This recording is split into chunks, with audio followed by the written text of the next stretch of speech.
তো হে বন্ধুসকল অন্য এটা নতুন ভিডিঅ'লৈ আপোনালোকক স্বাগতম জনাইছো। সো আজিৰ ভিডিঅ'টোত মই আপোনালোকক আমাৰ অসমৰ টপ 10 মোষ্ট পপুলাৰ এছামিজ ছিংগাৰ্ছৰ বিষয়ে জনাম আৰু এই 10জন জনপ্ৰিয় গায়কৰ ভিতৰত প্ৰথম স্থানত কোনজন গায়ক আছে। আপুনি ভাবিব জুবিন গাৰ্গ, কিন্তু বন্ধুসকল জুবিন গাৰ্গ নহবও পাৰে। এবাৰ ভিডিঅ'টো শেষলৈকে চাওক আৰু এই টপ 10 লিষ্টখনত কোন কেইজন গায়ক আছে আৰু কোনজন গায়ক কিমান নম্বৰ স্থানত আছে আদি সকলোবোৰ এই ভিডিঅ'টোৰ জৰিয়তে আপোনালোকে জানিব পাৰিব। মাত্ৰ আপোনালোকে এই সৰু ভিডিঅ'টো শেষলৈকে চাওক আৰু এটা প্লিজ লাইক কৰিব নাপাহৰিব। সো দেৰি নকৰি ভিডিঅ'টো ষ্টাৰ্ট কৰো।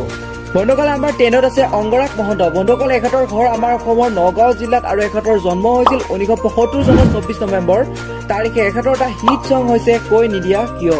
বন্ধুসকল আমাৰ 9ত আছে বাবু বৰুৱা। বন্ধুসকল বাবু বৰুৱাৰ ঘৰ গুৱাহাটীত আৰু এখেতৰ জন্ম হৈছিল 1 ডিচেম্বৰ 1974 চনত আৰু এখেতৰ ৰিয়েল নেম হৈছে কুমুদ বৰুৱা আৰু এখেতৰ এটা হিট গান হৈছে ঔ চেনিমাই।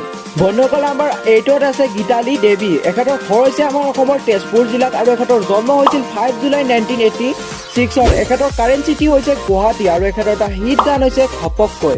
বন্ধুসকল আমাৰ 7ত আছে দেৱজিৎ বৰা। বন্ধুসকল এখেতৰ ঘৰ আমাৰ অসমৰ শিৱসাগৰ জিলাত আৰু এখেতৰ এটা হিট গান হৈছে দদাই।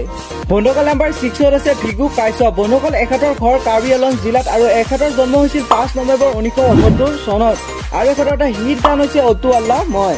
বন্ধুসকল নাম্বাৰ 5ত আছে কুসুম কৈলাশ। বন্ধুসকল এখেতৰ ঘৰ মানিকী বুঢ়াগোহাঁই বাৰীত আৰু এখেতৰ জন্ম হৈছিল 1 এপ্ৰিল 1981 চনত। এখেতৰ এটা হিট গান হৈছে বোকা। বন্ধুসকল নাম্বাৰ 4ত আছে মন্টুমণি। বন্ধুসকল মন্টুমণিৰ ঘৰ তিতাবৰত আৰু এখেতৰ জন্ম হৈছিল 19 মাৰ্চ 1978 চনত আৰু এখেতৰ এটা হিট গান হৈছে জাপে দিম দিচাঙত। বন্ধুসকল নাম্বাৰ 3ত আছে ঐশ্বৰ্য বৰপাত্ৰ। বন্ধুসকল এখেতৰ ঘৰ গোলাঘাট জিলাত কিন্তু এখেতৰ কাৰেণ্ট চিটি হৈছে গুৱাহাটী আৰু এখেতৰ এটা হিট গান হৈছে ইংলিছ বাইদেউ। বন্ধুসকল নাম্বাৰ 2ত আছে নীল আকাশ। বন্ধুসকল এখেতৰ ঘৰ তিনিচুকীয়াত আৰু এখেতৰ কাৰেণ্ট চিটি হৈছে ডিব্ৰুগড়ত আৰু এখেতৰ জন্ম হৈছিল 15 নৱেম্বৰ 1991 চনত আৰু এখেতৰ এটা হিট চং হৈছে পখিলা। ফাইনেলি বন্ধুসকল নাম্বাৰ 1ত আছে জুবিন গাৰ্গ। বন্ধুসকল এখেতৰ বিষয়ে আপোনালোকে সকলো জানে, অসমৰ নাম্বাৰ 1 ছিংগাৰ আৰু জুবিন দাৰ সকলো গানেই হিট। তো বন্ধুসকল আজিৰ ভিডিঅ'টোত এইখিনি আছিল। মই আশা কৰোঁ ভিডিঅ' চাই আপোনালোকৰ বহুতো ভাল লাগিল আৰু এই 10জন কণ্ঠশিল্পীৰ ভিতৰত আপোনাৰ কোনজন আটাইতকৈ ফেভৰেট কমেণ্টত জনাব নাপাহৰিব আৰু এনেকুৱা ধৰণৰ ভিডিঅ' চাবৰ বাবে ছাবস্ক্ৰাইব কৰি বেল আইকনটো অল কৰি দিব। তো থেংকছ ফৰ ৱাচিং, জয় অসম, বাই বাই।